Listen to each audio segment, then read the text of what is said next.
안녕하세요. 한국조달연구원 해외조달연구센터장을 맡고 있는 이미정입니다. 나라장터 엑스포의 온라인 세미나를 통해서 여러분들을 뵙게 되어서 대단히 감사합니다. 오늘 저는 여러분께 국제방역 분야 조달시장 동향이라는 주제로 현재 국제조달시장에서 방역과 관련하여 벌어지고 있는 일들과 기존의 조달 원칙과의 조화 등에 대한 논의들을 잘 설명을 드리고 제가 생각하는 미래 방향에 대해서 말씀드리고자 합니다. 본 발표는 세 가지 부분으로 나눠 진행을 하겠습니다. 우선 이제 챕터 1에서는 코비드-19 대응에 따른 방역 추세를 키워드를 중심으로 해서 살펴보고자 합니다. 특히 코비드-19 전후로 해서 어떤 방역이 요구되고 있는지를 살펴보겠습니다.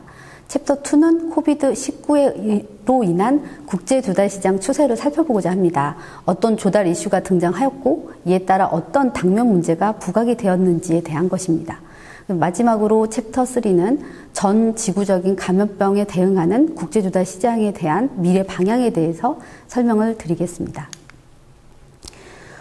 이제 챕터 1 시작을 하겠습니다. 챕터 1에서는 주요 전염병 발병과 방역 추세, 그다음에 코비드-19 발병 이후에 방역은 어떤 식으로 변화를 하였는지 등을 나눠서 설명을 드리겠습니다. 먼저 섹션 1 주요 전염병 발병 및 방역 추세입니다. 세계적으로 잘 알려진 감염병 방역 사례는 여기에 있는 그림과 같이 사스, 메르스, 에볼라 그리고 현재의 코비드-19가 있습니다. 여러분도 잘 아시고 계실 것입니다. 사스는 2002년에 중국에서 발생을 하였고 홍콩이나 싱가포르, 캐나다 이 등의 수개월 만에 상당히 많이 퍼졌습니다. 총 29개국에 8,098명이 감염되었고 그의 10%인 774명이 사망을 하였습니다. 이 당시 방역의 키워드는 진단하고 격리하는 조치를 중심으로 전개가 됩니다. 2014년에는 한국에서 뼈아픈 교훈을 남겨준 메르스가 이 중동 지역을 중심으로 발병을 하였고 비교적 비슷한 시기인 에볼라 바이러스가 서아프리카를 중심으로 대유행을 하게 됩니다. 메르스의 경우 2014년 2달 동안에만 중동 지역에 350명의 환자를 발생하였고 애석하게도 한국에서도 2015년 중동 여행을 다녀온 한 명의 여행자로부터 186명의 감염, 그 20%인 38명의 사망자가 있었습니다. 메르스는 여전히 종식되지 않고 사우디아라비아에서 매년 100명에서 200명씩 환자가 발생하고 있는 현재 진행형입니다. 메르스의 경우 중동 지역으로부터 유입을 경계하는 방식으로 진단 및 격리를 중심으로 방역이 이루어지고 있습니다. 에볼라 바이러스는 1979년에 처음 발견된 이래로 간헐적으로 아프리카 지역에 나타나는 바이러스였으나 2014년 서아프리카를 중심으로 대유행이 있었습니다. 이 당시 28,637명이 감염되었고 11,314명이 사망하게 이릅니다. 아프리카 지역을 중심으로 발병되었기 때문에 마찬가지로 진단 및 격리를 중심으로 방역이 이루어지지만 아프리카 지역 내에서 치사율이 상당히 높게 나타났기 때문에 조금 더 적극적인 모니터링 및 봉쇄 조치 등이 이루어지게 됩니다. 결국 지금까지의 감염병에 대한 방역은 진단과 격리에 주로 초점을 맞춰서 있었다고 볼 수가 있겠습니다. 이제 현재 진행되고 있는 코비드-19를 보겠습니다. 코비드-19는 중국 우한에서 첫 발병된 이후로 지금 계속해서 다른 국가에 퍼져나가고 있고 현재 WHO에 의해서 글로벌 팬데믹이 선언된 상태입니다. 코비드-19는 기존의 전염병과는 다르게 특정 지역의 발병으로부터 유입을 막으려는 진단 및 격리 방식으로 대응할 수 없는 사태까지 이르렀습니다. 처음에는 한국 및 중국, 일본 등 아시아를 중심으로 감염병이 유행되었을 때만 하더라도 기존의 방역 방식이 주로 이제 시행이 되었지만 전 세계적으로 치명률이 높아지고 있는 사태에서는 한국에서 하고 있는 3T's, 즉 말해서 검사, 추적, 치료를 통한 방역 모델이 부각이 되었습니다. 이는 일명 K-방역이라고 불리웁니다. 기존의 방역이 검사 중심의 진단 및 격리에 초점을 맞춘 수동적 방역이었다면 이 모델은 적극적인 모델링을 하고 추적하고 찾아내서 처치를 하는 적극적 방역에 해당합니다. 이는 한국에서 메르스를 통해 감염병 통제를 하지 못하는 경우 어떤 일이 벌어지게 되었는지를 겪은 그 경험으로부터 도출된 것입니다. 이에 매우 시사하는 바는 크다고 하겠습니다. 이러한 코비드-19는 초기 발병 시에는 마찬가지로 쓰리티스, 진단과 격리, 국경봉쇄 등 의료적인 행위, 의료적 방역에 초점을 맞추었습니다. 그런데 코비드-19가 장기화되고 제2차 대유행이 예상되면서는 생활 속 방역이 매우 중요하게 되었습니다.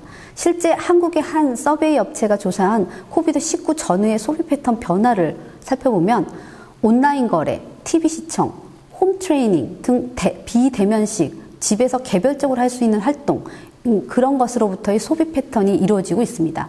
이는 생활 속 방역에 대한 인지가 상당히 높아졌음을 의미합니다. 지금까지 방역에 대한 키워드를 살펴보면 의료적 방역에서 점차 일상생활 속 방역으로 확산되는 비대면 문화, 재택근무, 온라인 회의, 온라인 쇼핑 등의 키워드가 나타나고 있습니다. 또한 초기에는 봉쇄에 가까운 긴급 물품 비축에 초점을 맞췄다면 점차 경제와 상생하기 위해 해외 유입을 관리하는 수출입으로 나타나고 있습니다. 우리는 이제 코로나를 안고 살아갈 수밖에 없음을 인정하는 것이라고 할 수 있겠습니다. 이러한 변모는 디지털화의 가속화를 이끌었고 나아가서 단순한 방역 물품의 거래 증가가 아닌 수출입 과정에서의 방역 물품을 강화하는 영역까지 확대되어 생활 속에서 스며드는 방역 시대를 맞이하게 됨을 의미합니다. 챕터 1에서 코비드-19의 교훈으로 생활 속 방역으로 강화된 추세를 살펴보았고 챕터 2에서는 코비드-19 방역 환경 속에서 공공조달의 이슈와 동향, 당면 과제를 중심으로 살펴보고자 합니다. 다시 한번 강조하지만은 이제는 필연적으로 코비드-19와 함께 삶을 영위해 나가야 합니다. 안전하고 건강한 환경 속에서 좋은 조달을 하는 것은 세계적 위기를 극복하고 좋은 공공 서비스를 제공하고 세계 경제를 유지할 수 있도록 한다는 것에 매우 중요한 주제가 될 것입니다. 우리가 코비드-19를 대응하는 단계에서는 여기 그림에서처럼 생존 패러독스에 해당하기 때문에 긴급 조달, 누구든 방역에 동참할 수 있는 공공업체를 참여하도록 하는 것에 초점을 맞출 수가 있습니다. 하지만 회복 단계나 안정기 단계가 되면 생존을 위해 예외적으로 작용했던 그 시장 질서를 바로잡아야 하기 때문에 이를 위한 탄력적인 운영을 고려해야 됩니다. 그러한 차원에서 좋은 조달이라는 것은 각 단계마다 다를 수 있습니다. 향후 코비드-19의 장기화를 예상하였을 때 좋은 조달이라 함은 글로벌 경제를 활성화하고 사람들의 일상생활에서 요구되는 수요를 빠르게 충족하는 삶의 원동력이 되는 것일 것입니다. 이러한 시각에서 좋은 조달을 찾아가야 할 것입니다. 그렇다면 이 시대 좋은 조달을 고민하기에 앞서서 세계에서는 어떠한 추세로 대응을 하고 있는지, 우리가 고민하고 있는 방향으로 가고 있는지를 살펴보고자 합니다. 최근 글로벌 조달 추세는 크게 4가지 특성으로 이제 보이고 움직이고 있습니다. 첫 번째가 조달 품목이 의료용 방역 물품에서 생활 방역 품목으로 점차 확대되고 있습니다. 아까 이제 살펴보았듯이 의료용인 진단 키트나 손 소독제, 의료용 마스크 및 장갑, 체온계, 방호복 등에서 점차 이제 생활 속 방역인 손 세정제, 안면 가리개, 가공식품, 출입 통제 모니터링 시스템 같은 의료 시설보다는 좀 더 일상생활의 방역에 초점을 맞추는 형태로 품목 확대가 이루어지고 있습니다. 두 번째, 최근 전자조달 시스템을 도입하거나 업그레이드 되는 사례가 급속화되고 있습니다. 이는 조달 절차에 있어 비대면 절차로 변모하기 위한 노력이라고 볼 수 있습니다. 우크라이나와 사우디아라비아, 멕시코 등에서 전자조달 시스템의 의무 사용, 업그레이드 등을 준비하고 있고 한국의 경우에는 대면 평가에서 온라인 비대면 평가의 범위를 증가시키는 등 전자화가 급속히 진행되고 있습니다.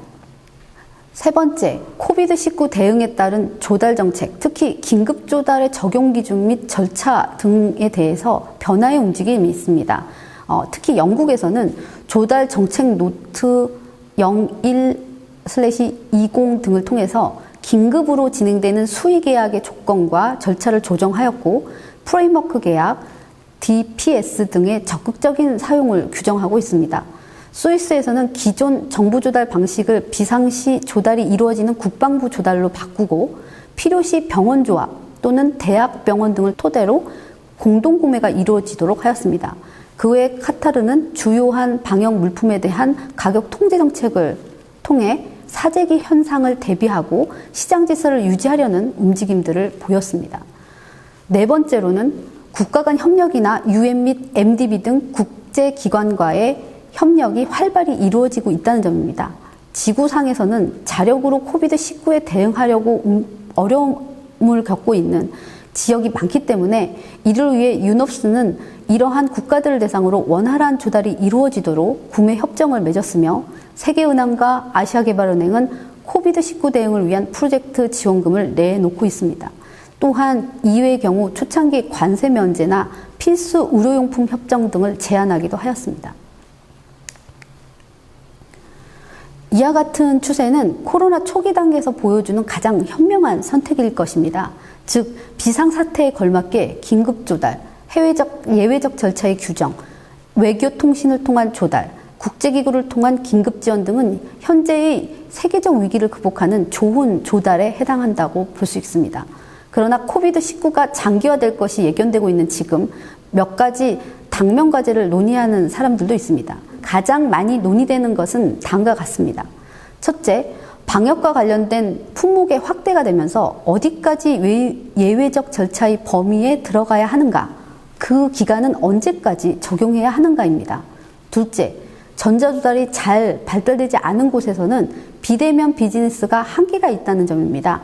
방역을 고려한 좋은 조달을 위해 몇몇 개도국들은 발빠르게 전자조달 시스템 도입을 서두르고 있기는 합니다.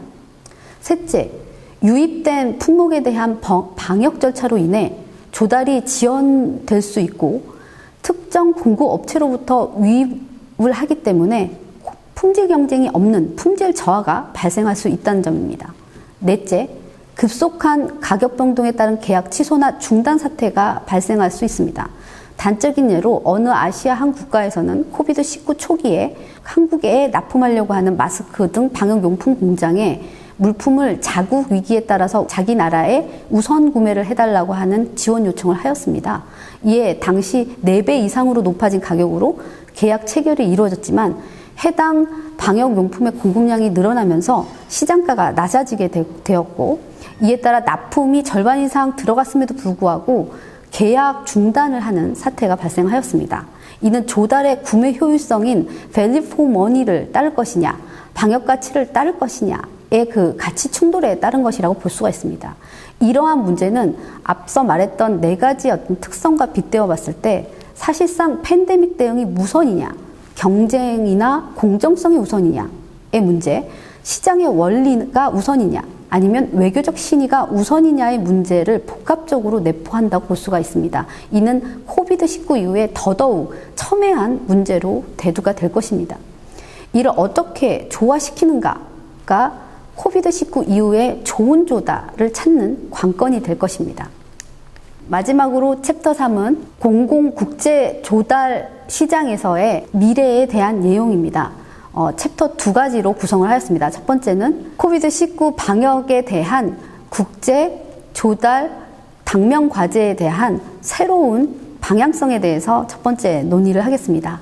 두 번째는 이러한 그 다른 코비드가 아닌 다른 형태의 팬데믹이 왔을 때 국제 조달 시장에 대한 플랫폼을 만들어가는 제 의견을 말씀드리도록 하겠습니다. 먼저 첫 번째로 저희가 생각할 수 있는 당면 과제입니다.